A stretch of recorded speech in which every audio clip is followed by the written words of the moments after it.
हरे कृष्णा प्रभु जी। ॐ नमो भगवते वासुदेवाय। ॐ नमो भगवते वासुदेवाय। ॐ नमो भगवते वासुदेवाय। यः स्वानुभावम् अखिलं श्रुतिसारमेकम् आध्यात्मदीपम् अतितीर्षितां तमोऽन्धम् संसारिणां करुणयः पुराणगुह्यम् तं व्याससूनम् उपयामि गुरुं मुनीनाम्। नारायणं नमस्कृत्य नरं चैव नरोत्तमं देवीं सरस्वतीं व्यासं ततो जयमुदीरये। श्रवणतां स्वकथा कृष्ण पुण्यश्रवणकीर्तिनः हृदयन्तस्तो हि अभद्राणि विदुनोति सुहृदसताम्। नष्टप्रायेषु अभद्रेषु नित्यं भागवत सेवया भगवती उत्तम श्लोके भक्तिर्भवति नैष्टिकी। श्रवणतः श्रद्धया नित्यं गृणतश्च स्वचेष्टितम् कालेन नातिदीर्घेण भगवान् विशते हृदि। कृष्णाय वासुदेवाय देवकी नन्दनाय च नन्दगोपकुमाराय गोविन्दाय नमो नमः। नमः पङ्कजनाभाय नमः पङ्कजमालिने नमः पङ्कजनेत्राय नमस्ते पङ्कजाङ्घ्रिये। जय श्री कृष्ण चैतन्य प्रभु नित्यानंद श्री अद्वैत गदाधर श्रीवासादि गौर भक्त वृंद। हरे कृष्णा कृष्णा कृष्णा हरे हरे हरे राम राम राम हरे हरे। हरे कृष्णा कृष्णा कृष्णा हरे हरे हरे राम राम राम हरे हरे। हरे कृष्णा कृष्णा कृष्णा हरे हरे हरे राम राम राम हरे हरे। हरे कृष्णा। सभी भक्तों का स्वागत है प्रातःकालीन श्रीमद् भागवतम के सत्र में। कल हमने श्लोक क्रमांक 3 और 4 को लिया था, स्कंद 2 अध्याय 4, जिसमें कहते हैं हे महर्षियों। कौन कह रहा है? ये सूत गोस्वामी कह रहे हैं। कौन कह रहा है? यह सूत गोस्वामी कह रहे हैं, हे महर्षियों मीन्स शौनक आदि ऋषियों। महात्मा महाराज परीक्षित ने अब भगवान श्री कृष्ण के विचार में निरंतर लीन रहते हुए अपनी आसन्न मृत्यु को भली भांति जानते हुए सारे सकाम कर्म अर्थात धर्म के कार्य, आर्थिक विकास तथा इंद्रिय तृप्ति त्याग दिए और भगवान श्री कृष्ण के लिए सहज प्रेम में अपने आप को दृढ़ता से स्थिर कर लिया। तब उन्होंने इन सारे प्रश्नों को उसी प्रकार पूछा जिस प्रकार आप सब मुझसे पूछ रहे हैं।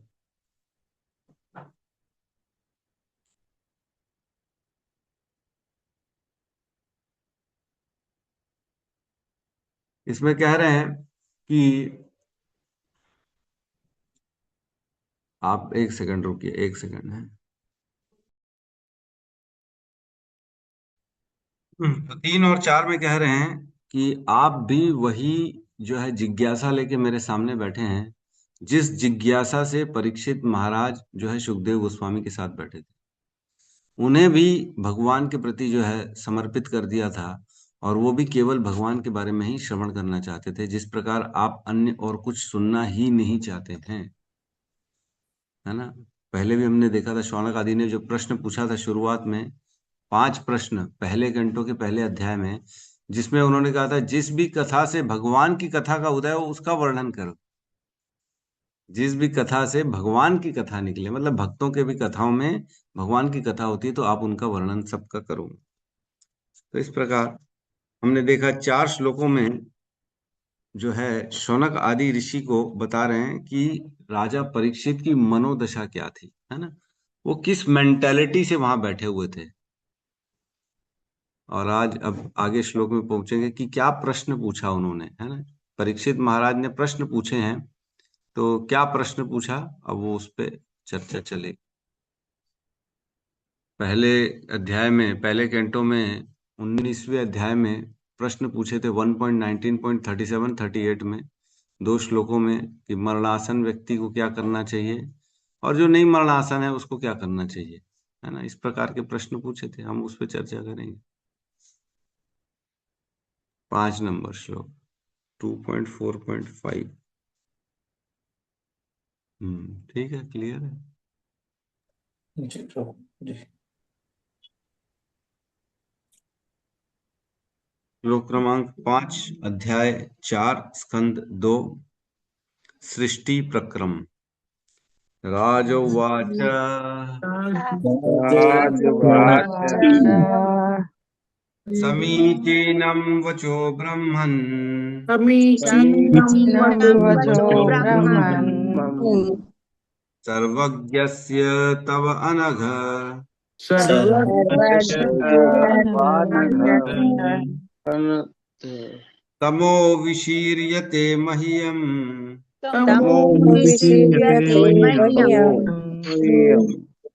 हरे कथयतः कथाम् हरे कथयतः कथाम् राजोवाच राजोवाच समीचीनं वचो ब्रह्मन् समीचीनं वचो ब्रह्मन् सर्वज्ञस्य तवानघ सर्वज्ञस्य तवानघ तमो विषीयते महो तमो विशीर्यते मह्यम् देहा कथयतः कथाम् हरे कथयतः कथाम् राजोवाच राजोवाच समीचीनं वचो ब्रह्मन् समीचीनं वचो ब्रह्मन् सर्वज्ञतवानघः सर्वज्ञस्तवानघ तमोपश्यर्ते मह्यम् तमो विशीर्यते मह्यम् हरे कथयतः कथाम् हरे कथयतः कथाम् हरे कृष्ण। समीचीनं वचो ब्रह्मन् समीचीनं वचो ब्रह्मन् सर्वज्ञस्य तवानघ सर्वज्ञस्तवानघ तमो विशीर्यते मह्यम् तमो विशीर्यते मह्यम् हरे कथयत कथाम् हरे कथयतः कथाम् राजोवाच राजोवाच समीचीनं वचो ब्रह्मन् समीचीनं समीचीनं वचो वचो ब्रह्मन् ब्रह्मन् सर्वज्ञस्य तवानघ सर्वज्ञस्तवानघ तमो विशीर्यते मह्यम् तमो विशीर्यते मह्यम् हरेः कथयतः कथाम् हरे हरे कृष्ण। हरे कृष्ण। अनुवाद। महाराज परीक्षित ने कहा, हे विद्वान ब्राह्मण, आप भौतिक दूषण से रहित होने के कारण सब कुछ जानते हैं। अतएव आपने मुझसे जो भी कहा है वह मुझे पूर्ण रूप से उचित प्रतीत होता है। आपकी बातें क्रमशः मेरे अज्ञान रूपी अंधकार को दूर कर रही हैं, क्योंकि आप श्री भगवान की कथाएं कह रहे हैं। ओम अज्ञानतिमिरन्धस्य ज्ञानाञ्जनशलाकया चक्षुरुन्मिलितं येन तस्मै श्रीगुरुवे नमः। श्रीचैतन्यमनोभीष्टं स्थापितं येन भूतले स्वयं रूपः कदा मह्यं ददाति स्वपदान्तिकम्। वन्देऽहं श्रीगुरु श्रीयुतपदकमलं श्रीगुरून् वैष्णवांश्च श्रीरूपं सागरजातं सहगण रघुनाथान्वितं तं सजीवम् साधवैतं सावधूतं परिजनसहितं कृष्ण चैतन्य देवं श्री राधा कृष्ण पादान् सहगण ललिता श्री विशाखान्वितांश्च। हे कृष्ण करुणा सिंधु दीनबंधु जगतपते गोपेश गोपिका कांता राधा कांत नमस्तुते। तप्त कांचन गौरांगी राधे वृंदावनेश्वरी वृषभानुसुते देवी प्रणमामि हरिप्रिये। वाञ्छाकल्पतरोभश्च कृपा सिन्धुभ्य एव च पतितानां पावनेभ्यो वैष्णवेभ्यो नमो नमः। नमो विष्णुपादाय कृष्णपृष्ठाय भूतले श्रीमते भक्तिवेदांत स्वामी इति नामिने। नमस्ते सारस्वते देवे गौरवाणी प्रचारिणे निर्विशेष शून्यवादी पाश्चात्य देश तारिणे। जय श्री कृष्ण चैतन्य प्रभु नित्यानंद, श्री अद्वैत गदाधर श्रीवासादि गौर भक्त वृंद। हरे कृष्णा कृष्णा कृष्णा हरे हरे, हरे राम राम राम हरे हरे। हरे कृष्ण। यहाँ कह रहे हैं हरे कृष्ण। राजा वाच मीन्स अब क्या है, राजा राजा परीक्षित कह रहे हैं, किसको कह रहे हैं, सुखदेव गोस्वामी को। यही पूछ रहे थे ना शौनक आदि ऋषि कि क्या बात हुई आखिर, उसके बाद आप इतने में रुको मत, हे सूत गोस्वामी हमें बताओ राजा और सुखदेव के गोस्वामी के बीच में और क्या चर्चा हुई। क्योंकि जहाँ दो महान भक्त महाभागवत मिलते हैं वहां हरि की चर्चा ही तो होती है। तो आपस में उन्होंने क्या चर्चा की इस विषय के बारे में हमें बताइए। तो कौन बता रहे हैं, सूत गोस्वामी बता रहे हैं अपने शौनक आदि ऋषियों को, और वो बता रहे हैं कि राजा ने क्या कहा, परीक्षित महाराज ने क्या कहा, इसलिए कह रहे हैं राजा उवाच, राजा ने, परीक्षित राजा ने क्या कहा। समीचीनम वचो ब्रह्मन, मतलब समीचीनन मीन्स बहुत उचित, एकदम परफेक्ट बात है ना। वचो वचन मतलब उनके वचन जो थे एकदम परफेक्ट थे, एकदम परफेक्ट बात किया था उन्होंने, उचित बात करी थी सर्वथा, है ना। ब्राह्मण मीन्स किसने, जो सब कुछ जो है विद्वान ब्राह्मण, किसने, विद्वान ब्राह्मण ने एकदम अच्छे से बात किया था। सर्वज्ञ तव अनघ, सर्वज्ञ मीन्स सब कुछ जानने वाले, जो अविद्या से परे हैं, जिन्हें अविद्या छू भी नहीं पाती है, ऐसे जो है सुखदेव गोस्वामी से उन्होंने प्रश्न पूछा राजा जी ने कि आप एकदम परफेक्ट बोल रहे हैं हे सुखदेव गोस्वामी, आप तो विद्वान ब्राह्मण हैं, आप तो सर्वज्ञ, आप तो सब कुछ जानने वाले हैं। क्यों जानने वाले हैं, क्योंकि आप माया से परे हैं, है ना। आशीर्वाद मिला था कि नहीं मिला था सुखदेव गोस्वामी को कि तुम्हें माया छू भी नहीं पाएगी। तो माया ही तो हमें भ्रम में डाल देती है, माया ही तो, ये अविद्या को प्रदान करने वाली माया ही तो। माया के तीन विभाजन होते हैं, एक होता है विद्या, एक होता है अविद्या, और तीसरा होता है प्रधान। प्रधान से यह सृष्टि बनती है, विद्या से जो है, अविद्या के भी दो और सब डिविजन्स होते हैं, एक आवरणात्मिका और एक प्रक्षेपात्मिका। आवरणात्मिका क्या क्या काम होता है, वह हमें भुला देती है कि हमारा स्वरूप क्या है। हम ये भूल जाते हैं कि हम हैं कौन। ये आवरणात्मिका, ये हमारा जो मूल स्वरूप है उसके ऊपर एक आवरण आ जाता है, एक कवरिंग आ जाती है कि हम कौन है, ये हमको पता ही नहीं पड़ता। व्यक्ति पैदा तो होता है लेकिन उसे ये पता ही नहीं कौन है। जिससे पूछो आप कौन है, तो वो अपना नाम बताएगा, अरे मेरा नाम ये, अरे तेरा नाम थोड़ी पूछा, तू है कौन, अरे बोलेगा मैं इंसान हूं। अरे इंसान कैसे हो गया तू, पिछले समय तो तू पशु के शरीर में था, तब पशु था क्या, अब इंसान हो गया, तो परमानेंट क्या है भाई, तू नहीं बता पाएगा। बोले अरे कैसी बात कर रहे हो प्रभु, मैं तो एक इंसान हूं ना, मैं एक पुरुष हूं, मैं एक शरीर में हूं, जो भी है। लेकिन व्यक्ति जानता नहीं है कि मैं हूं कौन। अभी फिलहाल इस शरीर में हूं, लेकिन बाद में ये शरीर छोड़ दूंगा तब कहाँ जाएगा। तो है कौन आप, शरीर तो नहीं हो। यह आवरण आ जाता है, हम अपने मूल स्वरूप को भूल जाते हैं कि हम हैं कौन, आवरण आत्मिका। और फिर प्रक्षेपात्मिका, प्रक्षेपात्मिका का क्या काम होता है, वह हमारे गलत स्वरूप को हमारी पहचान बताती है। जो नहीं है हम, वह बताती है कि हम हैं। हम कौन हैं, मैं एक पुरुष हूँ, मैं एक बिजनेसमैन हूँ, मैं एक पढ़ा लिखा आदमी हूँ, मैं एक ये हूँ, मैं भारतीय हूँ, मैं इस संप्रदाय का हूँ, मैं एक डॉक्टर हूँ, मैं एक इंजीनियर हूँ, या जो भी है। इस तरह के जितने भी अहंकार वाले जो हमारी पद होती हैं, जो हम अपने आप के नेम टैग के आगे लगाते हैं, मैं ये हूँ, वह हमारे को प्रक्षेपात्मिका के कारण मिलता है ना। तो यह अविद्या हम सभी बद्ध जीवों को ग्रस्त कर दी हुई, पकड़ के रखी हुई, सभी लोग इसी से ही परेशान हैं। और अविद्या के कारण ही वो भोगों में फंसे हुए। जिस दिन पता पड़ जाएगा कि मैं शरीर नहीं हूं, मैं आत्मा हूं, ये शरीर तो कुछ काल के लिए है, तो फिर शरीर के सुख के लिए बहुत ज्यादा व्यक्ति प्रयास नहीं करे। शरीर के सुख के लिए क्या जरूरत, जब छोड़ के जाना है, एक किराए के अगर मकान में रहते हैं तो उस किराए के मकान से कितनी आसक्ति होती है? कोई आसक्ति नहीं रहती है। छोड़ के जाना है, प्रभु मेरा थोड़ी है मकान, क्या करना है इसमें, क्यों परेशान रहे हम इसमें। तो जो किराए के मकान है उसमें कोई व्यक्ति अपना आसक्ति नहीं लगाता। उसी प्रकार यह शरीर भी किराए का शरीर है, कुछ काल इसको उपयोग करके छोड़ दिया जाना, इसमें बहुत ज्यादा आसक्ति नहीं रखनी। तो अविद्या के कारण जब हम ये मानते कि नहीं नहीं ये शरीर तो मैं ही हूं, अपनी पहचान शरीर से करते हैं, तो शरीर से रिलेटेड जितनी भी चीजें हैं उन्हें हम अपना मानते हैं। जैसे हमारे परिवार वाले,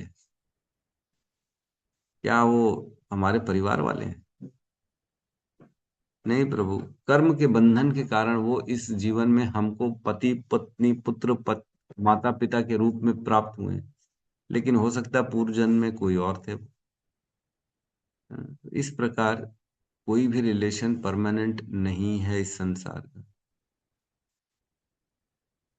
सारे रिलेशन टेम्पररी है। इन रिलेशंस में अपने आप को फंसाना और ये सोचना कि मैं यही हूं, तो फिर हम अपनी पहचान गलत कर लेंगे और उसमें इतने ज्यादा अभिनिविष्ट हो जाएंगे कि उसी के सुख और दुख के लिए हम कार्य करेंगे। अपनी पहचान सही होगी तभी हम सही रास्ते पे चल पाएंगे। सनातन गोस्वामी ने प्रश्न पूछा था चैतन्य महाप्रभु से, जैसे ही मिले थे तो पहला पहला प्रश्न यही था।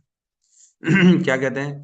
के आमी के में आमाय जारे ताप त्रय, इहा नहीं जानी के में हित है। मैं ये नहीं जानता हूं के आमी, मैं हूं कौन? हे चैतन्य महाप्रभु, सनातन गोस्वामी कहते हैं मैं कौन हूं? के आमी के में आमाय, मैं यहाँ क्या कर रहा हूँ? जारे ताप तय, जहां पे तीन ताप मुझे सहन करने पड़ रहे हैं। इस संसार में व्यक्ति सब दुखों को केवल स्वीकार करता है।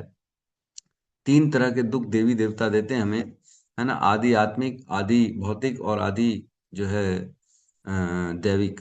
तीन प्रकार के ताप हर व्यक्ति को सहन करने पड़ते हैं। तो वही कह रहे सनातन गोस्वामी, मैं ये तीन तरह के ताप यहाँ क्यों सह रहा हूँ, दुख क्यों सह रहा हूँ, मेरा क्या कारण है? इहा नहीं जाने, इहा नहीं जाने के में हित है। जब मैं ये नहीं जानता हूं कि मैं हूं कौन, मैं यहाँ क्या कर रहा हूँ, क्यों सह रहा हूं, तो ये कैसे जान लूंगा कि मेरा हित किसमें है, मेरा भलाई किसमें है, ये कैसे जान लूंगा? जब तक बीमारी नहीं जानता डॉक्टर, क्या इलाज कर सकता है? नहीं कर सकता। तभी तो 50 तो टेस्ट लिखा देते हैं आजकल, ये टेस्ट कर लो, वो टेस्ट कर लो, ये टेस्ट कर लो। अब जब पता पड़ेगा तब फिर इलाज चालू होगा भैया। अभी तो पता ही नहीं बुखार का कारण क्या, तो हम क्या करें, क्या इलाज करें तुम्हारा? तो अगर बीमारी पता पड़ गई तब उसकी परफेक्ट दवाई दी जा सकती है, लेकिन जब तक बीमारी ही नहीं पता है तो उसकी दवाई कैसे मिल जाएगी? तो जब तक हमें ये नहीं मालूम कि हम हैं कौन, तब तक इसका इलाज क्या निकलेगा, कि हमें करना क्या, किसमें हमारा हित है, यही नहीं पता पड़ेगा। तो यहाँ कह रहे हैं सर्वज्ञ, सर्वज्ञस्य, आप पूर्ण ज्ञानी हैं, आप अविद्या से परे हैं हे सुखदेव गोस्वामी। और तब अनघ, तब अनघ, आप अनघ, अनघ मीन्स निष्पाप है, आप पापों से परे हैं। आपने जीवन में कोई पाप ही नहीं किया है। क्यों? क्योंकि आपको मालूम है आप हो कौन, आप अपने स्वरूप को जानते हो, आप ज्ञान वाले हो। आप अज्ञान में थोड़ी हो गया, अज्ञान में हम है, हमको नहीं मालूम है इसलिए हम पाप करते हैं। तभी तो वो निर्वस्त्र होके घूम रहे थे। क्यों? क्योंकि वो सब जानते थे वो। और क्या करें? तमो विशीर्यते मह्यम, और क्या? तमो विशीर्यते, और आप जो कथा कह रहे हैं ना उसको सुन के मेरे तम का, तमोगुण मीन्स मेरे जो अज्ञान है, विशीर्यते, क्रमशः वह अज्ञान का नाश हो रहा है। क्रमशः, क्रमशः मीन्स ग्रेजुअली, धीरे धीरे, जैसे जैसे श्रवण कर रहा हूं वैसे वैसे मेरे अज्ञान का नाश हो रहा है। जैसे जैसे हम श्रवण करते हैं समझ में आता है कि नहीं कि सही क्या है गलत क्या है कि नहीं? पहले इस्कॉन के ज्वाइन करने के पहले सब नॉनवेज खाते थे, मैं तो खाता था भाई, पता नहीं। हमारे पखानजूर वाले तो बेचारे परेशान हो गए मछली छोड़ के। तो कहने का अर्थ ये है, पहले मालूम ही नहीं था कि क्या खाना है क्या नहीं खाना, पहले सब चलता था। हमको लगता था अरे मछली तो वेज है, वेजिटेरियन वाला है ना, अंडा वेज है, लेकिन कहने का अर्थ ये है, यह अज्ञान नाश होता है धीरे धीरे सुन के। जैसे जैसे पता पड़ता है, अरे इसमें भी तो जीवन है, वो भी जीव है, हाँ जैसे हम जीव है वैसे वो जीव है, धीरे धीरे पता पड़ता है, तब अज्ञान नष्ट होता है क्रमशः। जितना जितना श्रवण करेंगे उतना उतना अज्ञान नष्ट होता चला जाएगा। ये तो हम देखते ही है ना, जिस प्रकार प्रभुपाद कहते हैं भूखा व्यक्ति को भोजन दिया जाता है तो उसे खुद ब खुद पता पड़ जाता है कि मैं भोजन खा रहा हूं, मेरे शरीर में एनर्जी आ रही है। उसको बाहर से किसी से पूछने की जरूरत नहीं है खाना खाने के बाद, अरे भैया मैंने खाना खा लिया, मेरा पेट भरा क्या? उसको खुद ब खुद स्वतः ये समझ में आ जाता है कि मेरे शरीर में अन्न जा रहा है और मेरा पेट भर रहा है। उसी प्रकार जब व्यक्ति श्रवण करता है तो धीरे धीरे क्रमशः उसे खुद ब खुद समझ में आ जाता है कि मैं पहले कितने अज्ञान में था और अब मुझे थोड़ी थोड़ी समझ आना चालू हो गई है। ये तो सबके साथ है कि नहीं है ना? इसमें तो कोई प्रॉब्लम। तो क्या कह रहे हैं, तमो विशीर्यते मह्यम। हे सुखदेव गोस्वामी, मैं सुन सुन के श्रवण कर करके मेरा जो ये तमो तम तम मीन्स अज्ञान है, यह अज्ञान क्रमशः नष्ट होते जा रहा है। हमने श्लोक पढ़ा था, यस्याम वैशूर्य माणा नाम कृष्णे परम पुरुषे भक्तिरुत्पद्यते पुंसाम शोक मोह भय अपाहा। मीन्स जैसे जैसे हम भगवान की कथा सुनते हैं, 1.7.7, जैसे जैसे हम भगवान की कथाएं सुनते हैं वैसे वैसे हमारे हृदय में भगवान के प्रति भक्ति उत्पन्न होती है। और साथ ही साथ क्या होता है, शोक मोह और भय ये धीरे धीरे खत्म हो जाता है। शोक क्यों होता है? शोक होता है जो विगत जो गलत हो गया है ना, उसके लिए शोक हो जाता है। अरे ये चला गया, वो चला गया, मेरा ये छूट गया, मेरा पैसा छूट गया, मेरा परिवार में से कोई मर गया, ये हो गया, तो शोक होता है उसके जाने का। मोह किस में होता है? वर्तमान में मोह होता है। अरे ये मेरा है, ये मेरा है, ये मेरे से छूट ना जाए, ये मैं इसको अपनाना चाहता हूं। मोह, अज्ञान के कारण मोह होता है। और भय क्यों होता है? भविष्य को लेके भय होता है। ओहो भविष्य में क्या होगा, क्या मेरा ये खत्म तो नहीं हो जाएगा, क्या मेरा सुख, मेरा प्रभाव, मेरी पद प्रतिष्ठा खत्म तो नहीं हो जाएगी, अरे मेरी मृत्यु तो नहीं हो जाएगी, अरे आने वाले समय में मेरे बच्चों का क्या होगा, ओहो मेरी पत्नी मेरे पति का क्या होगा। भय, ये भय होता है भविष्य को लेके। शोक मोह भय, ये भूतकाल वर्तमान और भविष्य, इन तीनों की चिंताओं के कारण व्यक्ति को शोक मोह भय हो जाता है। और ये जैसे ही भगवान की कथाएं सुनना चालू करता है, अपाह, अपाह मीन्स खत्म हो जाता है, धीरे धीरे सब छूट जाता है। क्यों? क्योंकि उसे ये पता पड़ जाता है कि मेरा तो कुछ है ही नहीं, मैं तो शरीर ही नहीं हूं, ये रिश्ते तो टेम्पररी हैं, ये तो कर्म का बंधन है। जब तक कर्म का बंधन चलेगा तब तक ये रिश्ते चलेंगे, और कोई कारण नहीं है। दो व्यक्तियों का मिलना क्यों होता है? क्योंकि उनका पूर्व जन्मों में कुछ आदान प्रदान था, इसलिए दो व्यक्ति मिलते हैं इस संसार में, नहीं तो मिलने का कोई कारण ही नहीं। क्या प्रभु जरूरी है कि वे, जैसे किसी की शादी होगी पति पत्नी के रूप में मिले, तो क्या जरूरी है? ये लिखा है विधाता ने कि ये पत्नी के रूप में ही मिलेगी या पति के रूप में ही मिलेगा? नहीं, ऐसा नहीं लिखा है। जब व्यक्ति पैदा होता है तब उसके जीवन के सुख दुख को लिखा जाता है। तो जिनसे कर्म का बंधन है उन्हीं कर्मों के बंधन के द्वारा दुख मिलता है। जिससे सपोज करो मैंने आज गौतम बुद्ध प्रभु को भला बुरा कहा, गंदा गंदा बोला, तब ये कर्म का बंधन खड़ा हो गया कि मुझे गौतम बुद्ध प्रभु वापस वही गंदा गंदा बोलेंगे। तो अगले जीवन के शुरुआत में ये लिखा जाएगा कि मेरे को उतना दुख गौतम बुद्ध प्रभु के द्वारा मिलेगा। लेकिन कैसे मिलेगा? क्या पति पत्नी का रिश्ता होगा हमारा? क्या पिता पुत्र का रिश्ता होगा? या दोस्ती का रिश्ता होगा? कैसा रिश्ता होगा? ये डिपेंड करता है हमारे उस समय के चॉइस पे। जैसे इस जन्म में किसी से दुख मिलना है लिखा है, तो सपोज करो उससे शादी हो जाएगी। शादी नहीं हुई तो बॉस और सर्वेंट, बॉस और जॉब वाला रिश्ता हो जाएगा।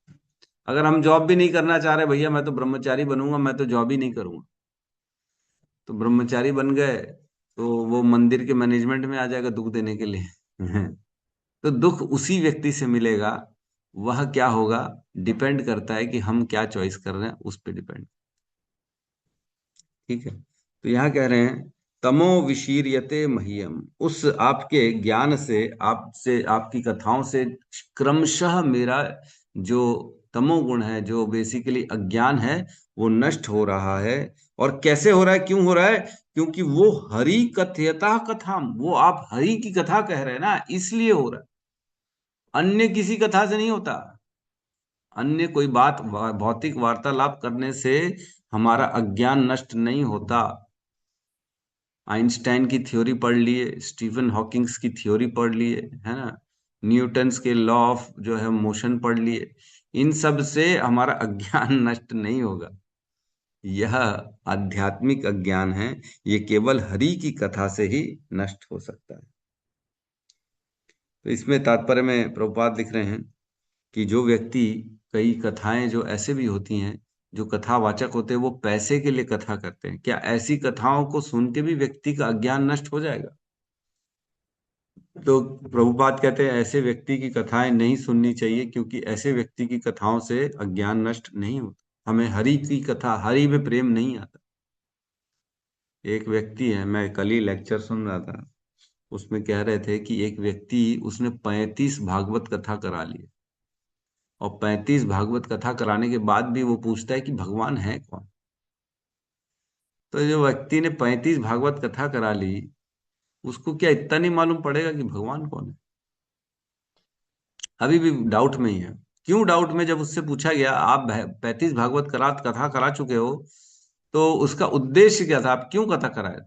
बोले वो हम लोग ना एक फाउंडेशन चलाते हैं, तो हमको पैसों की जरूरत पड़ती है, इसलिए हम कथा करा लेते हैं। कथा कराने से पैसा आ जाता है, हमारा काम बन जाता है। इसलिए उनका कथा में इंटरेस्ट नहीं है, एक्चुअल में उनका इंटरेस्ट पैसे में है, इसलिए कथा का ज्ञान मिलता नहीं है। ज्ञान मिलता नहीं है तो अज्ञान नष्ट होता नहीं। जब तक व्यक्ति का उद्देश्य जो है ना हरि कथा का नहीं होगा, तब तक उसका अज्ञान नष्ट नहीं होगा, उसका अविद्या नष्ट नहीं होगी। उसके जीवन में अविद्या एज इट इज रहेगी ही रहेगी। जो भी पैसे के लिए बोल रहा है या सुन रहा है या करा रहा है, उस कथा से कभी भी किसी का भला नहीं हो सकता। थोड़ा बहुत भगवान का नाम तो अपना प्रभाव दिखाता ही है, किसी भी, कैसे भी भगवान का नाम लिया जाए, भगवान का नाम प्रभाव दिखाता ही है, लेकिन हृदय में भक्ति का जो है ना, जो है जागृत होना मुश्किल है, बहुत मुश्किल है। इसमें प्रभुपाद ने एक बड़ा सुंदर श्लोक लिया तात्पर्य में, यस्य देवे परा भक्ति यथा देवे तथा गुरु तस्य एव कथिता ही अर्था प्रकाशन्ते महात्मनः। श्वेताक्षर उपनिषद का यह श्लोक है, और ये प्रभुपाद का फेवरेट श्लोक था। प्रभुपाद का सबसे फेवरेट श्लोक अगर कोई पूछे तो आप आंख बंद करके ये श्लोक को बोल सकते हैं। बहुत ही इंपॉर्टेंट श्लोक है, जिसमें कहते हैं यस्य देवे परा भक्ति यथा देवे तथा गुरु। जिस प्रकार भगवान की, देवी देवताओं की परा भक्ति की जाती है ना, उनकी नॉर्मल मनुष्यों के जैसे जो है पूजा अर्चना नहीं की जाती, उनकी परा भक्ति, एक उत्कृष्ट भक्ति और भजन किया जाता है। उसी प्रकार अगर सिमिलरली गुरु की भी की जाए, यस्य देवे परा भक्ति यथा देवे तथा गुरु, जैसे देवताओं की करते वैसे सिमिलर गुरु की भी पूजा की जाए, तो क्या होता है, तस्य एते कथिता ही अर्था, उस व्यक्ति के हृदय में प्रकाशन्ते महात्मनः, ऑटोमेटिकली सारा वैदिक ज्ञान प्रकाशित हो जाएगा। और वो कौन बन जाएगा? महात्मनः, महात्मा बन जाएगा, जो अपने गुरु को सबसे ऊपर रखता है, जो गुरु को देवताओं से कम नहीं मानता। हमारे इस्कॉन में कहते हैं, अरे आप लोगों के में तो इंसानों की पूजा करते हो, आप लोग तो गुरु को ऐसा करते हो जैसे भगवान ही होंगे। बोलते हैं कि नहीं बोलते? इसीलिए करते हैं। प्रभुपाद ने अपने शिष्यों को सिखाया कि तुम्हें अपने गुरु की किस प्रकार पूजा करनी चाहिए, किस प्रकार उसकी रिस्पेक्ट करनी चाहिए। यद्यपि गुरु को शिष्यों से रिस्पेक्ट नहीं चाहिए, यद्यपि गुरु को ये नहीं चाहिए कि शिष्य मेरे पैर धोएं, शिष्य मेरी अगरबत्ती करें, शिष्य मेरी आरती करें, ये गुरु को नहीं चाहिए। लेकिन गुरु शिष्य का उद्धार करने के लिए उसे ज्ञान देता है कि तुम्हें गुरु की करनी चाहिए। वो खुद नहीं चाहता है, लेकिन वो ये चाहता है मेरे शिष्य जो है उनकी शरणागति बढ़े, उनके हृदय में भी जो है यह प्रकाशनते महात्मना, सारे वैदिक ज्ञान प्रकाशित हो, उसके लिए उसको गुरु की उपासना करनी ही पड़ेगी, अदरवाइज उसको ज्ञान नहीं मिलेगा। तो इसलिए प्रभुपाद ने अपने शिष्यों को सिखाया कि सरेंडर कैसे करना चाहिए, गुरु के प्रति कैसे रिस्पेक्ट करनी चाहिए, गुरु की कैसे पूजा करनी चाहिए, ताकि उनका भी उद्धार हो सके। बहुत सुंदर श्लोक है ये वाला। तो 40 मिनट तो हो गए, तो हम थोड़ा सा माया के बारे में बात कर लेते, अविद्या के बारे में बात कर लेते। अगला श्लोक क्योंकि बड़ा लंबा श्लोक है, अभी लेंगे तो आधे में ही कंप्लीट हो, मतलब छूट जाएगा, इसलिए थोड़ा अविद्या के बारे में बात करते हैं। अविद्या की मैंने बताया दो, आवरणात्मिका और प्रक्षेपात्मिका है। आवरणात्मिका हमारे मूल स्वरूप जो हम कृष्ण के अंश हैं इसको भुला देती है, और इसके भुलाने का कारण क्या होता है, जब तक व्यक्ति भूलेगा नहीं तब तक वह अपने भोग को कर नहीं पाएगा। एक्चुअली हम क्या कर रहे हैं, हम इच्छा द्वेष समुत्थेन द्वंद्व मोहेन भारत सर्वभूतानि सम्मोहम सर्गे यान्ति परंतपा। इच्छा और द्वेष के कारण हमें जो है इस संसार में आना पड़ता है, और इच्छा पूर्ति करने के लिए भगवान व्यवस्था कर देते सारी, ताकि हम इच्छा को पूरी कर सके। अगर हमें भी बॉस बनना है तो ये तो भूलना पड़ेगा ना कि हमारा कोई बॉस है। अगर ये याद रहेगा कि मैं किसी का सर्वेंट हूं तो हम बॉस कैसे बन पाएंगे, बॉस बन ही नहीं पाएंगे। तो ये भगवान भुलाने के लिए कि तुम भी किसी के सर्वेंट हो, वो भुला देते हैं कि तुम जो है मेरे अंश हो, ये भुलवा देते हैं। भगवान ऐसी व्यवस्था करते हैं कि हमें ये लगता है कि मैं ही हूं सब कुछ, इस शरीर का मालिक मैं और मेरे नीचे जितने लोग उसका मालिक मैं। तो जैसे भुलाएंगे तब हम अपनी इच्छा की पूर्ति कर पाएंगे, तभी जो इच्छा हमने मन में करी थी उस इच्छा को भोग पाएंगे, जब हम ये भूल जाएंगे कि हम अनुगत हैं किसी।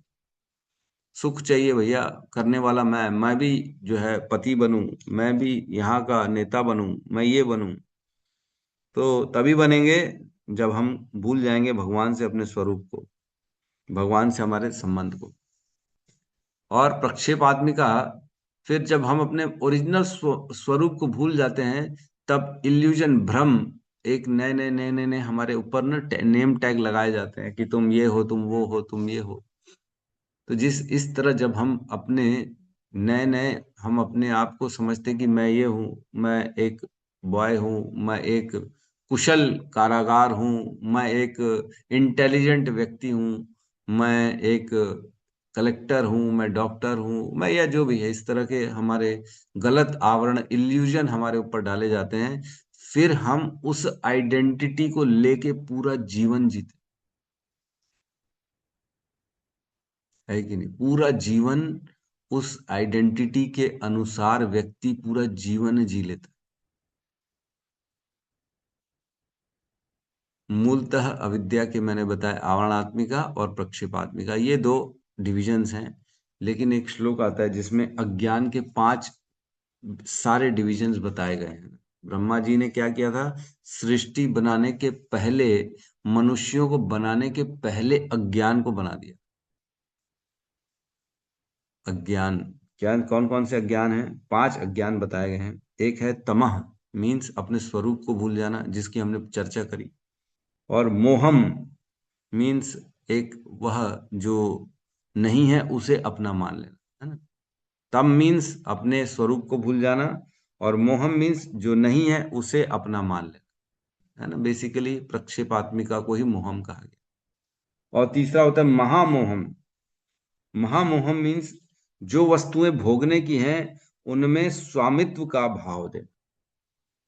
ये मेरा पुत्र है, मैं हूं इसको, मैंने इसको जन्म दिया, मैं हूं इसका स्वामी, ये मेरी गाड़ी है, ये मेरी आइडेंटिटी है, ये मेरी पत्नी है, ये मेरा घर है। तो इस प्रकार जो भावना होती है इसको कहते हैं महामोहम।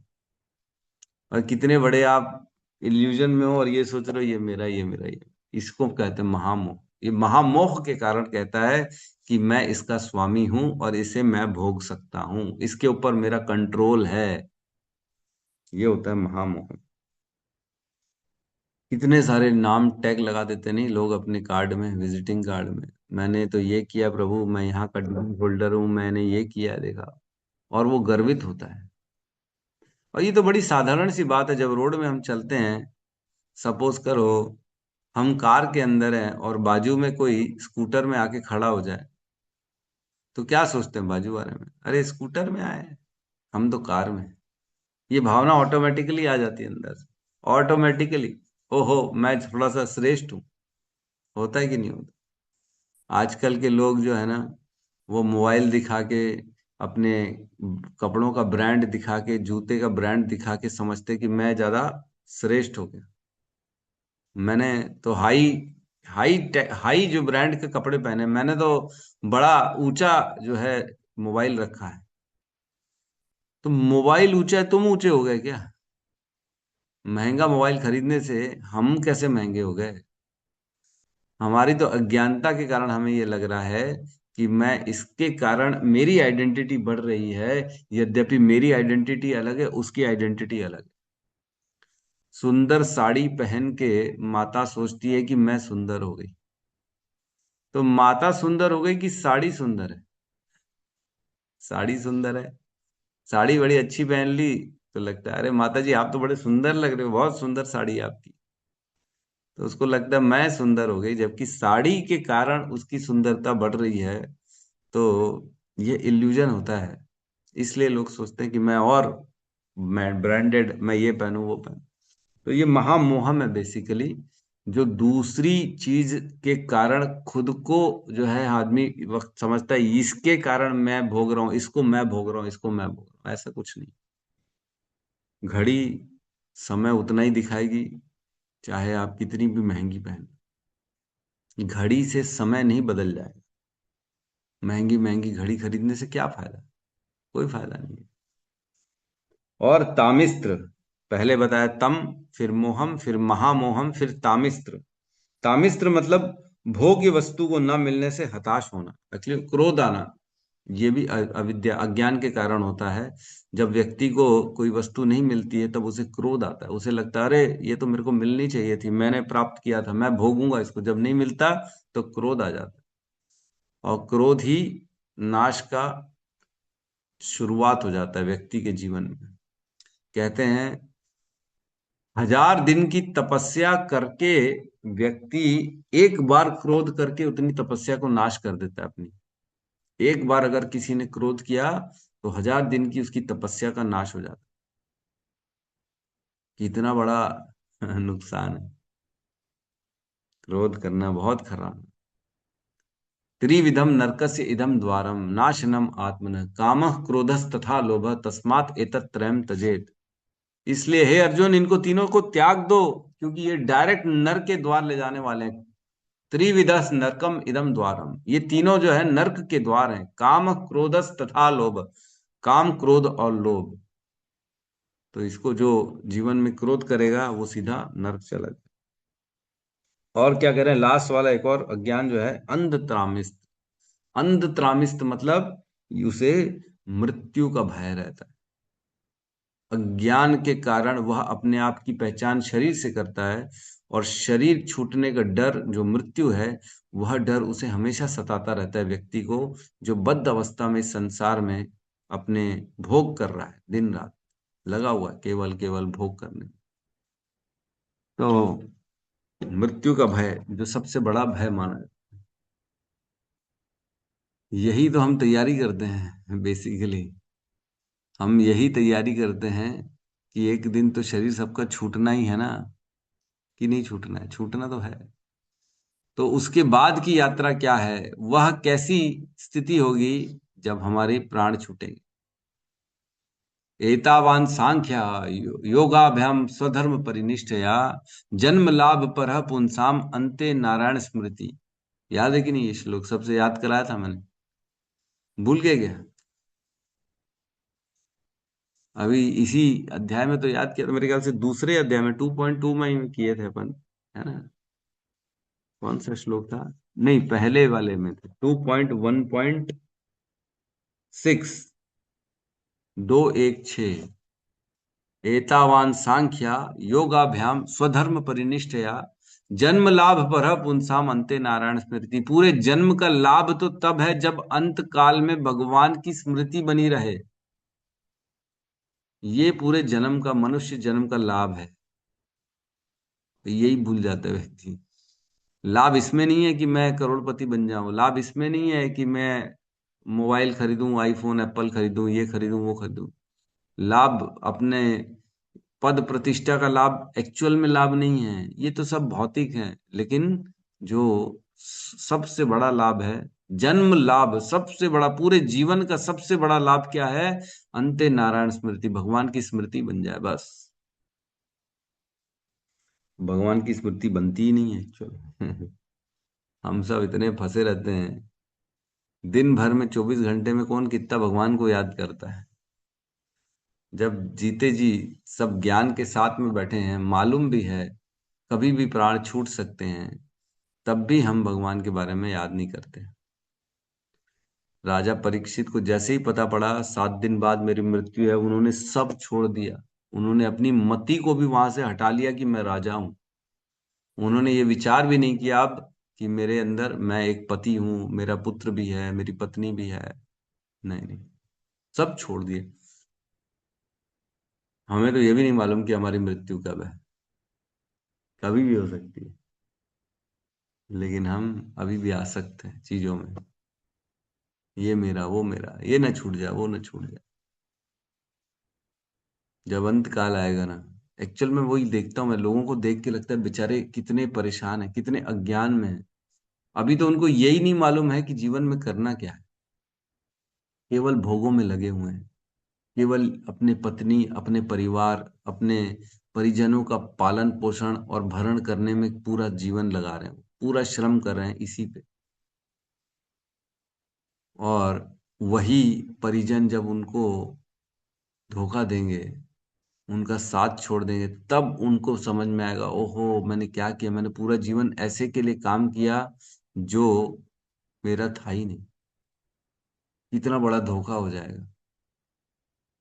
पूरा जीवन अकाउंट में पैसा जमा करते गए, जमा करते गए, अंत में बैंक मैनेजर बोला कि आपके अकाउंट में तो 1 रुपया भी नहीं है, तब कैसा लगेगा?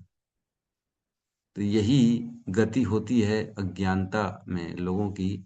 जब व्यक्ति सोचता है कि मेरा केवल परिवार मेरे अपने हैं, केवल मेरे को इन्हीं का भरण पोषण करना है, केवल इन्हीं की सेवा करनी है, और व्यक्ति पूरी मेहनत करके पूरा परिवार के लिए अपना समय लगाता है, श्रम करता है, और बाद में अंत काल में उसे पता पड़ता है कि तो मैंने गलत जगह इन्वेस्टमेंट कर दिया, धोखा हो गया मेरे साथ। हम मना नहीं करते कि परिवार का देखभाल नहीं करना है, कर्तव्य के रूप में करना है, लेकिन आसक्ति के रूप में नहीं करना। कर्तव्य है व्यक्ति का अपने परिवार का पालन करना, लेकिन कर्तव्य और आसक्ति में बहुत बड़ा अंतर है। आसक्ति अर्थात यह है कि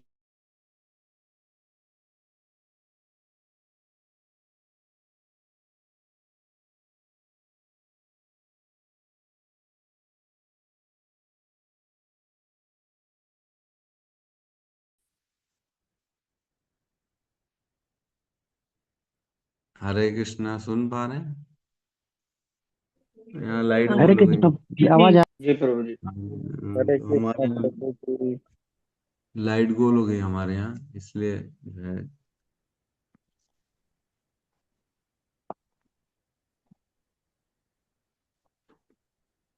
एक सेकंड।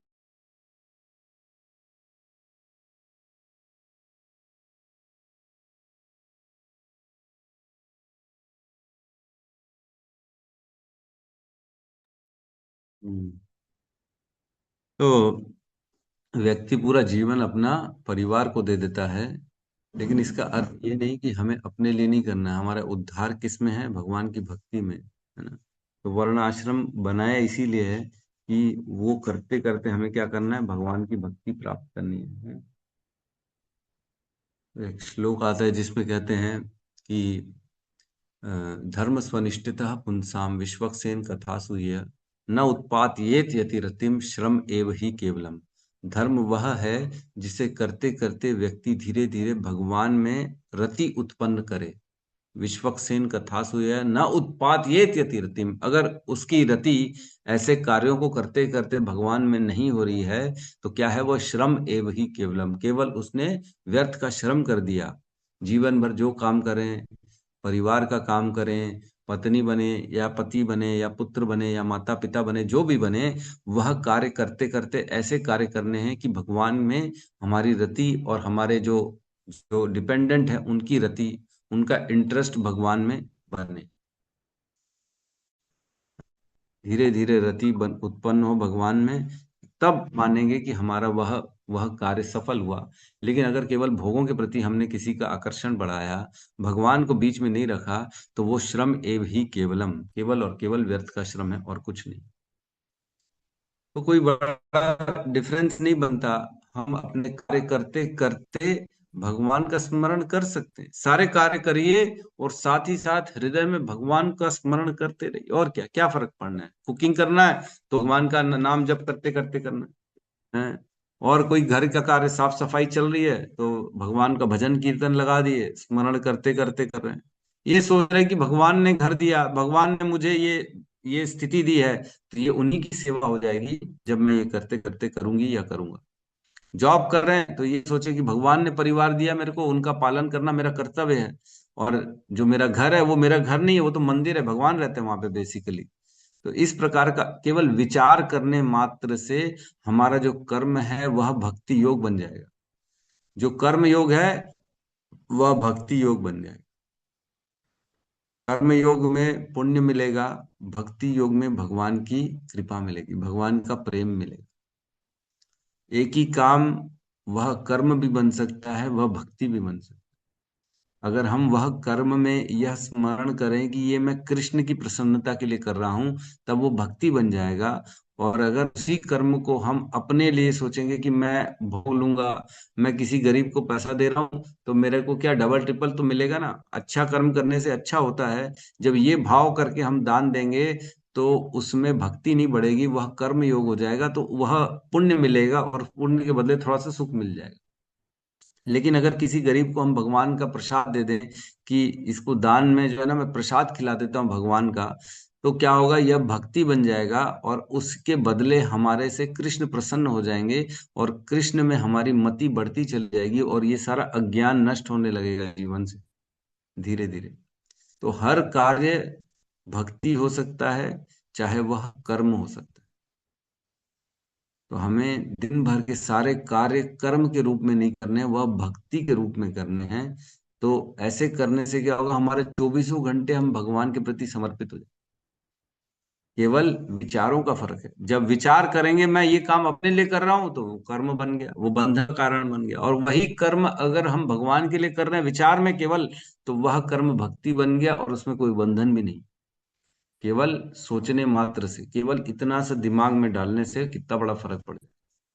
जब हम ये सोचेंगे कि मैं कृष्ण का दास हूं, मैं तो उन्हीं के लिए आया हूं, उन्हीं की शरणागत हूं, उन्हीं के जो है पूर्ण रूप से सरेंडर हूं, तब फिर सुख दुख भी हमें विचलित नहीं करे।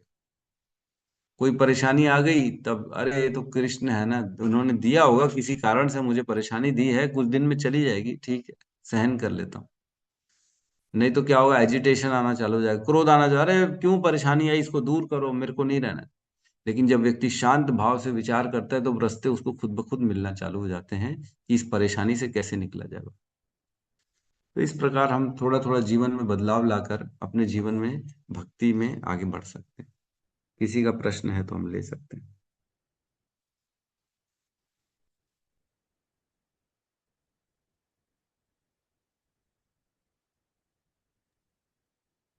हरे कृष्णा प्रभु जी, दंडवत प्रणाम। हाँ। प्रभु जी, तो मतलब जैसे भागवत आपने बताया कि जो लोग मनी लेके करते हैं वो भागवत अ, मतलब हमारे लिए यूजफुल नहीं होती है, काम नहीं करती है वो। तो जैसे जो लोग भागवत कराते हैं तो वो लोग तो बिना पैसे के कराते ही नहीं है। आजकल तो मतलब ये होता ही ऐसे है। और प्रभु जी मतलब जो भागवत होती है जनरली, जैसे मेरे मम्मी के यहाँ भी हो चुकी है, ससुराल में भी हो चुकी है, तो वहां तो मतलब वहां सिर्फ बेसिक यही चीजें चलती हैं कि मतलब भगवान का जन्म हो गया और विवाह हो गया और सुदामा चरित्र हो गया, यही सब चीजें होती हैं। मतलब जो ये ज्ञान है, ये ज्ञान तो हमें उस भागवत में मिलता ही नहीं है। तो हम भागवत फिर हमारे सुनने का क्या अर्थ निकला वहां पे?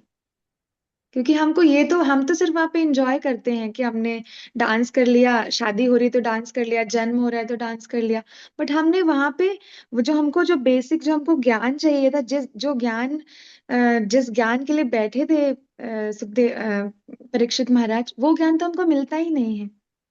तो हमें उस चीज नहीं के लिए मिलेगा क्या करना चाहिए? नहीं, मिलेगा भी नहीं क्योंकि वहां पे वो है ही नहीं। आज जितने लोगों ने वो, सुनो ना, आज जितने लोगों ने उसकी कथा सुनी है, क्या कोई भक्त बना है? आपने देखा होगा, सपोज करो आपने एक भी कथा अटेंड करी है, उनमें जी जितने भी श्रोता हैं, क्या एक भी आज तक भक्त बना है? भक्त तो नहीं बना ना।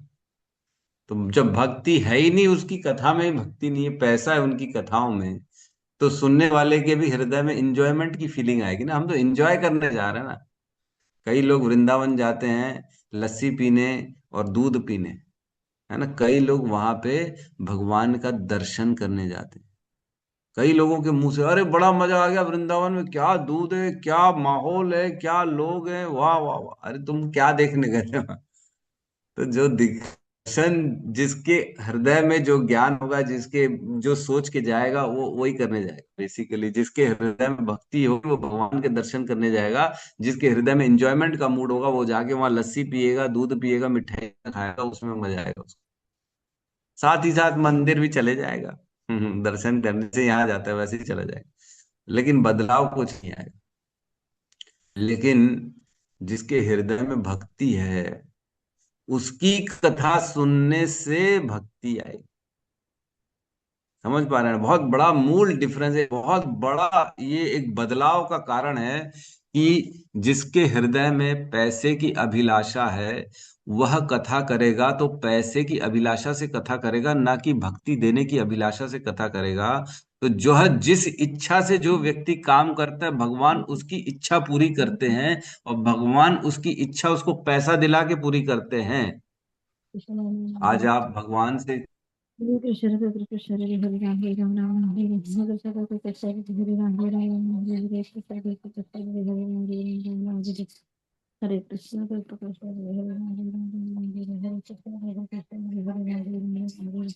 प्रभु जी आप म्यूट हो गए पैसा हैं। पाने की इच्छा है, तो वो पैसे के लिए भक्ति करेगा, प्रवचन देगा, न कि भक्ति करेगा। इसीलिए श्रील प्रभुपाद ने कहा है, इसीलिए श्रील प्रभुपाद ने कहा था, इस्कॉन में हर सेवा के लिए आप जो है पैसे में आदमी रख सकते हैं। सेवा, डीटी सेवा करनी है तो आप पेमेंट में आदमी रख सकता है, कोई प्रॉब्लम नहीं है ना। मंदिर की साफ सफाई के लिए पैसा देके व्यक्ति को रखा जा सकता है। लेकिन प्रभुपाद ने स्ट्रिक्टली बोला है, कोई भी प्रचारक जो है उसको पैसा नहीं देना है।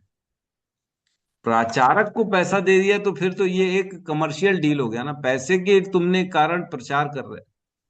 प्रचार जो होता है, जब हृदय में भगवान के प्रति खुद ब खुद समर्पण आता है, रियलाइजेशंस आते हैं भगवान की, तब व्यक्ति अपने हृदय की बात बोलता है दूसरे से। तब जब हृदय की बात बोलता है, तब सामने में बदलाव आता है। मैंने बताया था, भक्ति भक्तों से मिलती है ना। भक्ति कैसे मिलती है? भगवान के जो शुद्ध भक्त है वही भक्ति दे सकते हैं। तो भक्ति तो तभी मिलेगी जब भक्त के मुख से भगवान का वर्णन सुनेंगे ना। भक्ति, बिना भक्त जो पैसे के लिए काम करता है, उसके हृदय में पैसे की इच्छा है, वो तो भक्त है ही नहीं बेसिकली। तो उससे भक्ति मिलेगी कैसे? तो जैसे लोगों की कथा जितने सुन रहे हैं, वो इंजॉयमेंट के लिए सुन रहे हैं, और जो बोल रहे हैं वो पैसे के लिए बोल रहे हैं। ठीक है, भगवान का नाम आने से निश्चित तौर से थोड़ा थोड़ा बदलाव आता है। भगवान का नाम आएगा तो भगवान का नाम अपना असर तो दिखाता है, लेकिन भक्ति नहीं आएगी, है ना। कुछ ना कुछ उनकी भौतिक चीजों की डिमांड जो है वो उनकी पूर्ण होना चालू हो जाएगी। कुछ सोचा था, मन में अभिलाषा करी थी, ये डील मिल जाएगी, इतना पैसा बन जाएगा, करोड़पति बन जाऊंगा, जॉब लग जाएगा, इस अभिलाषा से भागवत कथा करा दी तो वो अभिलाषा पूरी हो जाएगी। कोई बड़ी बात नहीं, भगवान का नाम तो सब कुछ देने में सक्षम है। इसीलिए तो बदलाव नहीं आता ना माता जी। जी प्रभु जी। जी हरे कृष्ण। हरे कृष्ण। यस गौतम बुद्ध प्रभु। हरे कृष्ण प्रभु जी, धन्यवाद प्रणाम। प्रभु जी, जो एक 5 प्रकार के अज्ञान। एक मिनट में बता। जैसे आम के अंदर आम का रस होता है ना। जैसे संतरे के अंदर संतरे का रस होता है ना। कलिंदर के अंदर कलिंदर का रस होता है। तो कलिंदर से क्या निकलेगा? कलिंदर का रस ही निकलेगा। आम से क्या निकलेगा? आम का रस ही निकलेगा। जब जो वक्ता है, जो बोलने वाला है, उसके अंदर अगर भक्ति है तो भक्ति निकलेगी। अगर उसके अंदर कमर्शियल डीलिंग है, उसके अंदर ये विचार है कि मैं इनको प्रसन्न करके पैसा ले लूं, तो वो केवल उनकी प्रसन्नता के लिए बोल रहा है, भक्ति के लिए नहीं बोल रहा है। तो उसके मुख से जो निकलने वाला है वो बेसिकली भक्ति नहीं है। दिखेगा तो भगवान का नाम ही, वो यद्यपि बोलेगा वही, लेकिन उसका भाव परिवर्तन हो जाएगा। भाव में बदलाव आ जाता है, तो फिर भक्ति मिलती नहीं। यस गौतम बुद्ध प्रभु, सॉरी आपको मैंने काट दिया। यस बोलिए। हरे कृष्ण प्रभु। प्रभु जी, जो 5 प्रकार के अज्ञान बताए थे प्रभु जी, मैंने नोट किया, एक बार आपसे कंफर्म करना चाह रहा था प्रभु जी। बोलिए ना। जी प्रभु जी। हाँ प्रभु जी, पहला आपने बताया तमा, मतलब अपनी शरीर की विस्मृति करा देते हैं। दूसरा मोहम, जिसमें गलत शरीर की आइडेंटिटी। विस्मृति नहीं करा रहे। शरीर की विस्मृति नहीं कराते, अपने स्वरूप की विस्मृति कराते। अच्छा, स्वरूप। जी प्रभु हाँ, जी। शरीर की विस्मृति तो गलत है। हाँ। ठीक है। और एक प्रभु जी मोहम बताया, जो गलत आइडेंटिटी वाला। और एक हाँ महामोहम, जो अपनी भोग की वस्तुएं के लिए, जो अपनी स्वामित्व की भावना रखते हैं कि ये मेरा पुत्र मेरे कारण हुआ। हाँ और हाँ एक हाँ और एक बताए तामिस्त्र, जो हाँ मतलब भोग की वस्तुएं नहीं मिलने या अपने नियंत्रण से बाहर हो जाए, और नहीं मिलने से हमारे अंदर एक द्वेष उत्पन्न हो जाते हैं। हाँ। यस परफेक्ट है। और एक है अंध तामिस्त्र, मृत्यु का भय रहता है, अपने आपको अभी भी शरीर से अटैचमेंट रखते हैं, इसलिए हम। हाँ हाँ बिल्कुल सही है। जी प्रभु जी। प्रभु ये जी, ये मैंने 5 आपको अज्ञान। क्लास से ही नोट किया था, जो आप सेंटर में लिए थे, तो अभी मेरे को हाँ हाँ तुरंत। Right right right. ये हमने क्लास में इसके 5 के ऊपर पूरा लेक्चर दिया था, 1 घंटे का। ये 5 क्या है, इसका पूरा लेक्चर 1 घंटे का हमारे यूट्यूब में अभी भी अपलोडेड है। तो सुन सकते हैं कि ये 5 प्रकार के अज्ञान कैसे होते हैं और कैसे हमें भ्रमित कर देते हैं इस जीवन में। यस अरुण कुमार प्रभु कहिए। हरे कृष्ण प्रभु जी। प्रभु जी हरे मेरा कृष्ण। प्रश्न ये इस विषय में था, जैसे आपने बताया कि अंत काले नारायण स्मृति। तो प्रभु जी, और अब अगर हम अ, दैनिक जीवन का कर्म भी भगवान को ध्यान में करते हुए अगर करते हैं, तो तो हमारा ध्यान तो काम पे भी रहेगा, भगवान के नाम पे भी रहेगा। तो प्रभु जी, जो जैसे नामापराध होता है कि इसमें कि ध्यान रहित भगवान का नाम जाप करना भी अपराध है। तो ये अपराध नहीं बनता क्या हमसे? क्योंकि हमको पता नहीं है, और हम कर्म करते हुए इतने कर्म में हो जाते, कर्म में ध्यान हो जाते हैं कि हमको हमारा ध्यान भगवान के नाम पे कम और कर्म पे ज्यादा रहता है। तो ऐसे में हमारी गति तो हमेशा ही 84 84 लाख योनियों में भटकने वाली ही रहेगी। हम तो कि काम करते करते भगवान को भूल जाते हैं, काम में ज्यादा लग जाते प्रभु जी का कहना है कि जब हम काम करते हैं तब भगवान का स्मरण करते करते काम करते, तो ध्यान तो काम में भी रहता है ना। तो काम में ध्यान रहता है तो फिर भगवान का स्मरण कमजोर हो जाता है, काम ज्यादा हो जाता है। फिर अगर ऐसा रहा तो बेसिकली हम नाम अपराध हो जाएगा ये तो देखो ऐसा है प्रभु कि नाम अपराध ये नहीं कहलाएगा। नाम अपराध तो तब होगा जब हम उस कर्म में अभिनिष्ट हो जाएं और उस कर्म से रिजल्ट की आसक्ति, रिजल्ट चाह रहे हैं, इसलिए तब होता है। लेकिन जब हम कर्म कर रहे हैं, कृष्ण के लिए कर रहे हैं, जब यह दिमाग में रहेगा कि मैं तो ये कृष्ण की कार्य कर रहा हूं ना, कृष्ण ने मुझे इस स्थिति पे लाया है, ये कर्तव्य बेसिकली कृष्ण के लिए कर रहा हूं मैं, तब यह नाम अपराध नहीं होता है ना। अगर आप काम में अभिनिविष्ट हो गए और ये चाह रहे हैं कि ये काम का रिजल्ट मैं जो है रिजल्ट मैं निकालूंगा, तब यह अपराध हो जाएगा। लेकिन जब काम कर रहे हैं और उसके रिजल्ट से कोई लेना देना नहीं है, तब हम ये कृष्ण के लिए काम कर रहे हैं और कृष्ण की इच्छा होगी तो रिजल्ट मिलेगा, तब इसमें अपराध नहीं है। अभ्यास और करना पड़े प्रभु जी, मतलब हम हाँ रोज को हाँ, सुबह उठते मन में लाना पड़ेगा कि आज जो भी कर्म करेंगे भगवान के लिए करेंगे। तो रोज का अभ्यास बनाना पड़ेगा, बिना अभ्यास के तो फिर हम्म। फंस जाएंगे माया में।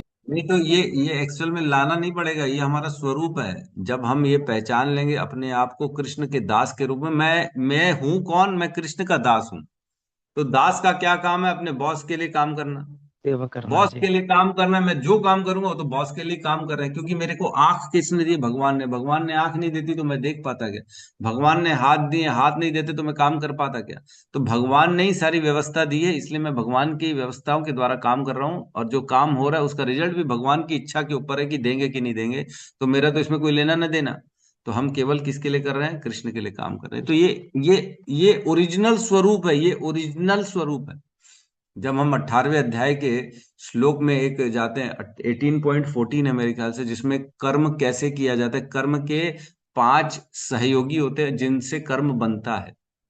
अधिष्ठानाम तथा कर्ता कारणम च पृथक विदम विविधाश्च पृथक चेष्टा देवम चैवत्र पंचमम। उसमें बताया जाता है कि काम कैसे बनता है। एक एक करके 5 चीजें होती है। पांचवी कौन सी है? परमात्मा। परमात्मा की जब तक उसमें सैंक्शन नहीं होता वो कर्म नहीं बन पाता। आज अगर आप घर से निकल रहे हैं मंदिर जाने के लिए, तो मंदिर भी तभी पहुंचेंगे जब परमात्मा का सैंक्शन होगा, नहीं तो रास्ते में एक्सीडेंट हो जाएगा, पहुंच ही नहीं पाएंगे, है ना। माता जी घर में कुकिंग कर रही है, कुकिंग भी तभी होगा, प्रसाद भी, भोग भी तभी बनेगा जब भगवान की परमिशन होगी। अदरवाइज क्या होगा? सिलेंडर ही खत्म हो जाएगा, बनेगा ही नहीं, है ना। तो कहने का अर्थ यह है कि कोई भी कार्य अगर हो पा रहा है तो उसके पीछे भगवान ही कारण है उसको संपन्न कराने के। तो हम कर्मों में या प्रयासों में इतने अभिनिविष्ट ना हो जाएं, अपने आप को इतना उसमें खुद का ना मान ले कि ये करने वाला मैं हूं। ये नहीं होता, क्योंकि हर चीज का रिजल्ट तो भगवान ही देते हैं, नहीं तो नहीं देते। आज पैरालिसिस आ जाएगा तो क्या कर्म कर पाएंगे? आज मैं बताया था, मेरे पिताजी जब बीमार पड़ गए थे ना, उनका ना सोडियम का लेवल कम हो गया था। और जैसे जैसे व्यक्ति का सोडियम का लेवल शरीर में कम होता है ना, उसकी याददाश्त खत्म हो जाती है। तो वो पहचान ही नहीं पाता है, मैं कौन हूं ये नहीं मालूम पड़ता है उसको, तो तुम कौन हो ये कहाँ से पता पड़ेगा? तो भगवान के लिए क्या चुटकियों का काम है। कभी भी किसी का सोडियम डाउन कर दो, किसी का हाई कर दो, तो उसको तो भूल ही जाएगा, उसको याद ही नहीं रहेगा। तो हम जो सोच रहे हैं, मेरा घर, मेरा परिवार, ये सब खत्म हो जाएगा, एक एक झटके में यूं गायब हो जाएगा। तो कहने का अर्थ ये है कि हर कार्य भगवान की जब तक उसमें सैंक्शनिंग नहीं होती, नहीं होता, तो हमको कभी भी ये सोचना नहीं चाहिए कि मैं ये कार्य कर रहा हूँ। कार्य कौन करा रहे हैं? भगवान करा रहे हैं। ये ही दिमाग में रहना जी।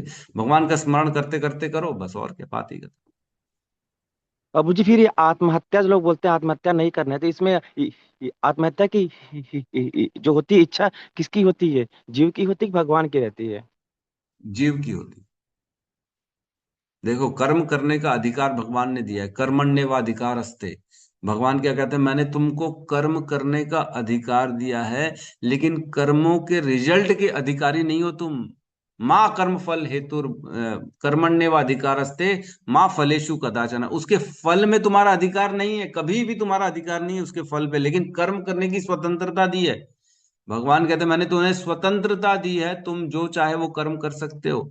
चाहे तो चोरी कर लो, चाहे तो किसी का रेप कर लो, चाहे तो किसी का मर्डर कर लो, मैंने स्वतंत्रता दी है। चाहे तो मेरा नाम जप लो, कोई रोक नहीं रहा तुम्हारे को। चाहे तो आत्महत्या कर लो, कौन रोक रहा है? लेकिन फलों पे तुम्हारा अधिकार नहीं है।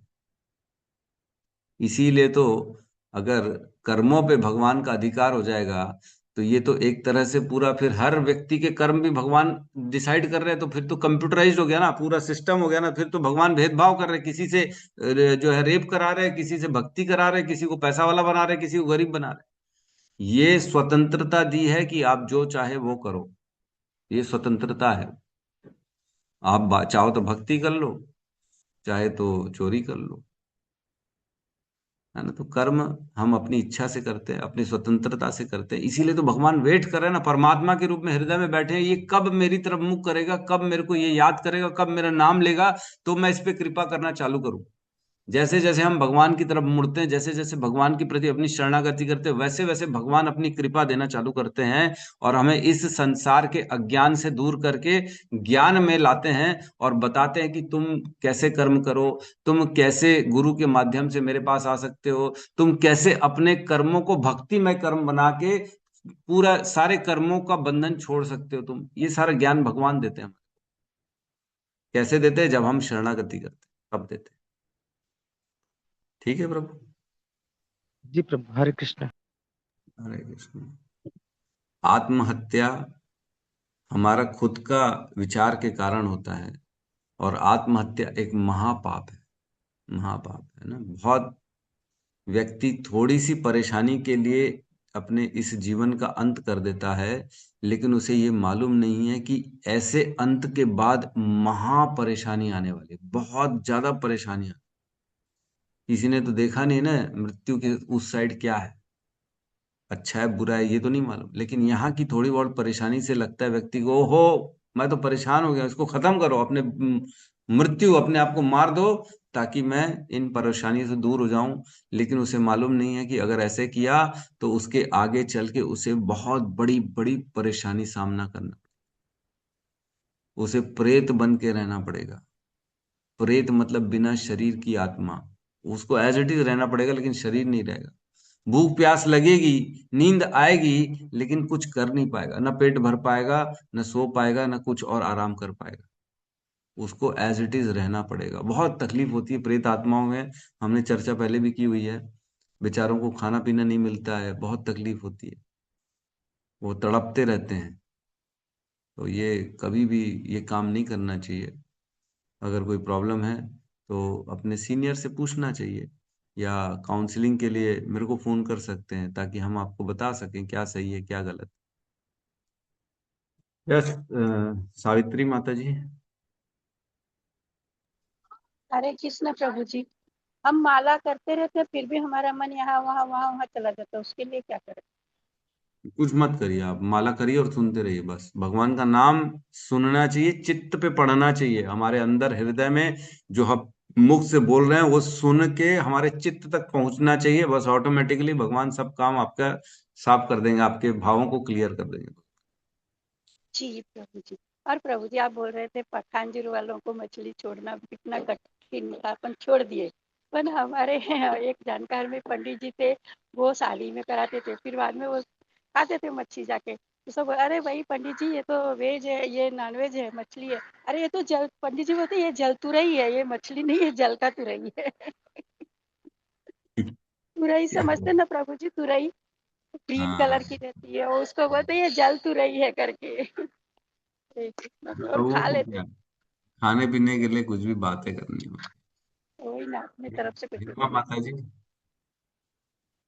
हरे कृष्ण प्रभु जी, दंडवत प्रणाम। बोलिए प्रभु जी माता जैसे जी। आपने कर्म का बंधन बताया कि हम किसी के साथ बुरा करते हैं तो वो आगे हमें लगता है वो हमारे नेक्स्ट बर्थ में हमारे रिलेशंस में आ जाता है। तो जो अच्छे अटैचमेंट होते हैं, पॉजिटिव अटैचमेंट होते हैं, वो भी हमें नेक्स्ट बर्थ में मिलते हैं। यस यस, पुण्य और पाप दो लेके पाप चीजें दोनों। आती है ना। यस, पुण्य से क्या होता है, हमें सुख मिलता है, किसी को हमने सेवा करी तो वो इस जीवन में हमारी सेवा करने के लिए आ हम्म। गया, तो हमें वो तो सुख प्रभु जी प्रदान ये करेगा उसके बैलेंस बाद। करना तो बड़ा ही मुश्किल है, ये यात्रा। हम्म। तभी तो भगवत गीता में कहते हैं ना, सारे कर्म भगवान कहते हैं मेरे लिए करो, इससे क्या होगा, तुम्हें कोई कर्म का बंधन नहीं लगेगा। यज्ञ अर्थात कर्मणो अन्यत्र लोको अयम कर्म बंधना तदर्थम कर्म कौंतु मुक्त संग समाचरा। हे अर्जुन, इसलिए सारे कर्म कैसे करो, यज्ञ के रूप में करो, मेरी हम्म। प्रसन्नता के लिए करो, और ऐसे करने से तुम हम्म। किसी भी कर्म के बंधन में नहीं फंसोगे। हाँ जी। हम्म। कृष्ण भावनामृत कर्म करें। और प्रभु जी जो भागवत कथाएं होती हैं, जैसे हमने सुना है, अभी हम सुन रहे हैं ऋषियों के द्वारा और परीक्षित महाराज, तो उन्होंने तो वो तो बहुत ही उच्च अवस्था के थे। उन्होंने स्थान काल समय सभी का ध्यान रखा था प्रभु जी। हम लोग तो भागवत कथा में ये मतलब खासकर स्थान और धाम का नहीं ध्यान रखते। तो ये जो भागवत कथाएं इतने सालों में इतने प्रतिरूप में बदली हैं, तो ये भी क्या उसी अवस्था में मतलब भक्तों को उनका लाभ होगा प्रभु जी? देखो ऐसा है कि दवाई जो है जैसी भी अवस्था में लो वो असर तो करेगी, है ना। आपको डॉक्टर ने बोला है कि जो है दवाई भी लो, और साथ में जो है ना थोड़ा खाने पीने का, सोने उठने बैठ का, ठंडे गर्म का भी ख्याल करो।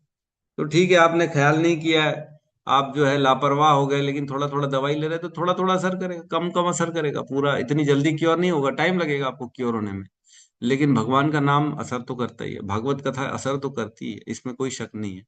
लेकिन ये है कि जो पूर्ण चेतना से, पूर्ण समर्पण से सुनेगा तो उसका उसी समय उद्धार हो जाएगा। जैसे गोकर्ण के टाइम की बात है, जब गोकर्ण जी जो है कथा सुना रहे थे धुंधुकारी को, तब धुंधुकारी और उसके पूरे गांव वालों ने सबने सुना था। तो जैसे ही 7 दिन की कथा हुई, केवल धुंधुकारी चले गए वैकुंठ, गांव वाले बैठे के बैठे रह गए। तो गांव वालों ने बोला, अरे हमने भी तो कथा सुनी, तो हम क्यों नहीं गए वैकुंठ?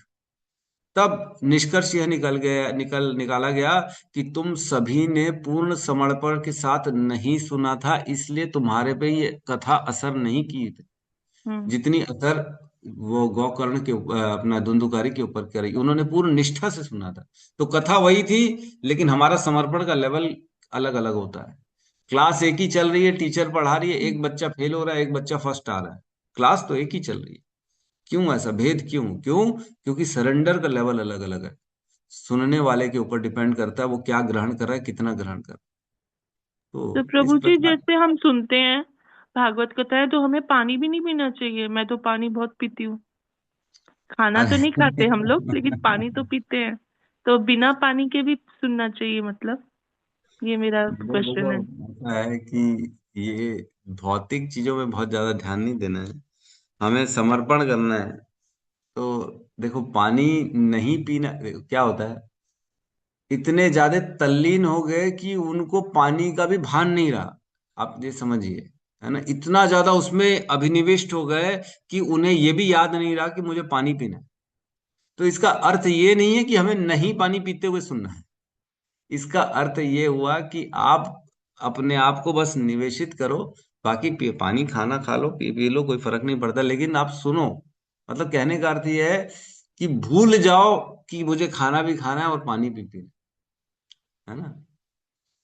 लेकिन केवल खाना नहीं खाना है, पानी नहीं पीना है, लेकिन कथा चल रही है, ध्यान इधर उधर चल रहा है, तो फिर तो ये गलत है, ये नहीं है। थैंक यू प्रभु जी। हरे कृष्णा, धन्यवाद हाँ, प्रणाम। यस स्वपन प्रभु कहिए। हरे कृष्णा प्रभु जी, हरे दंडवत कृष्णा प्रणाम। प्रभु जी, दंडवत प्रणाम। मुझे मुझे अलाउ करिए क्लास छोड़ने के लिए। मैं कल फिर यस, ज्वाइन करूंगी कभी। ठीक है। हरे कृष्णा, ठीक दंडवत है, प्रणाम सभी को, सभी को। यस, यस स्वपन हरे प्रभु कहिए। हरे कृष्णा प्रभु जी। हाँ, एक बार भगवत कथा कराने का बात किए थे क्लास में। हाँ, हाँ, तो, हाँ। भगवत कथा आप ही करवा रहे हैं? कहाँ? अभी जो रायपुर में हो रही है? जी जी हाँ, हाँ, वो हम ही करा रहे हैं, 2-3 भक्त जी मिलके करा रहे हैं। जी प्रभु जी। और प्रसादम का पूछ रहे थे, डोनेशन में एक बार सुन नहीं पाया हूँ अच्छे से, कैसे देना है? प्रसादम की ऐसा है, 7 दिन की कथा है, 7 दिन में सभी वैष्णव वहां पे भोजन करेंगे। तो हमने क्या किया था, उसके लिए सबके लिए ओपन कर दिया था कि कोई भी सेवा देना चाहे तो वो दे सकता है। तो प्रतिदिन की सेवा जो है 20,000 21,000 की रखी गई है। प्रतिदिन की सेवा हर डे 21,000 रुपये लगेगा। आप चाहे तो 21 दें, चाहे तो कम दे दें। नाश्ते का 5,000 है, लंच का 5,000 है, और रात का 11,000 है। इस प्रकार से हमने सोचा है। तो आपकी जितना यथाशक्ति आप चाहे तो कर सकते हैं। और उस दिन जी हम ये जी अनाउंस करेंगे कि ये जो है सेवा इनके द्वारा की गई है। तो प्रभु जी के माध्यम से स्टेज में उनको बुला के सम्मान कराया जाएगा, जिनके भी द्वारा वह सेवा कराई जाएगी। प्रभु जी, अभी सियान नहीं हुआ है क्या बारकोड? नहीं, नहीं, आप बोलेंगे, आप जब मेरे को फोन करेंगे तब मैं आपको भेज दूंगा ना, फिर कर जी दीजिए। प्रभु। क्योंकि ये जी ये प्रभु। जो है ना, ये मैं बताया, सिर्फ मैं और एक प्रभु जी हैं, वो मिल के करा रहे हैं, और कोई नहीं है इसमें। तो हमने बहुत ज्यादा लोगों के लिए इसमें ओपन नहीं रखा है। लेकिन प्रसाद के लिए क्या है, प्रभु जी ने बोला कि प्रसाद सबको खिलाओ, तीनों टाइम खिलाओ। तो हमने कहा ठीक है, फिर ये सबकी सेवा लेके इसमें सबसे थोड़ा थोड़ा डोनेशन लेके हम ये भी काम करा दें। ठीक है प्रभु जी, थैंक यू। ठीक है, आप मेरे को ना अभी मैसेज कर दीजिएगा, मैं आपको डिटेल भेज दूँ, कोई दिक्कत नहीं। जी प्रभु जी। हाँ, हरे कृष्ण। हरे कृष्ण। ठीक है, हरे कृष्णा। तो सभी का बहुत बहुत धन्यवाद। यहाँ पे क्लास को क्लोज करते हैं, सब मिलके हरे कृष्ण महामंत्र का उच्चारण करते हैं। हरे हरे कृष्णा, हरे कृष्णा, हरे कृष्ण हरे कृष्ण हरे हरे कृष्ण कृष्णा, हरे हरे हरे हरे हरे कृष्णा, हरे हरे हरे राम हरे, हरे राम राम राम हरे हरे राम हरे राम, हरे हरे। हरे ग्रंथराज श्रीमद् भागवतम की जय। जय जय जय समस्त भक्त वृंद की जय जय। जय। जय जगत गुरु शील प्रभुपाद की जय। जय। जय। साई गौर प्रेमानंद जी, हरि हरि हरि बोल। हरि बोल। हरे कृष्णा कृष्णा प्रभु जी, प्रभु जी दंडवत दंडवत प्रणाम। प्रणाम। प्रभु प्रभु को दंडवत प्रणाम। प्रभु जी दंडवत प्रणाम। हरे हरे कृष्णा। सभी भक्तों को दंडवत प्रणाम। प्रणाम, हरे कृष्ण।